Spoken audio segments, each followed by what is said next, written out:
या फालतू भानगडीत पडू नका. जीवनात असं करायचं की 4 लोकांना आपल्यापासून काहीतरी फायदा झाला पाहिजे.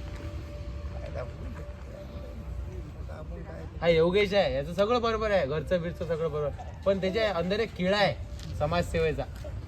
मार समाजसेवा करते, मला फोन लावते, आज हा बुडा आणला, आज तो बुडा आणला, आज हा पडला होता, त्याला टप्पर 3-4 केलं, हे केलं ते केलं, पण तो काही स्वतःच काही पाहून नाही राहिला.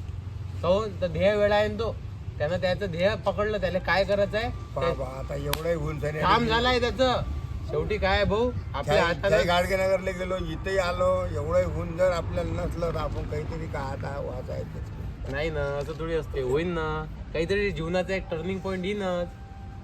माणसानं खसल्या नव्हते. आता आपण जरासा विचार केलता का चला बाबा इथं आपल्या गाडगे महाराजचा आहे, आपण पहिल्यापासून त्याची सेवेत राहिलो. काय नाव आहे दादा तुमचं? अच्छा गोंधळ लांडगे. लांडगे प्रॉपर राजोरा दूरचं आहे का? हे राजोरा तपोन राजोरा. कोण राजवर आहे? बरं आहे. इथं कसं आहे, इथं हे बुड्याची मेंटॅलिटी वेगळी आहे. पण तुम्ही जशी अभ्यास दिसून राहिले ना मला, तशी हे नाही आहे. हे आले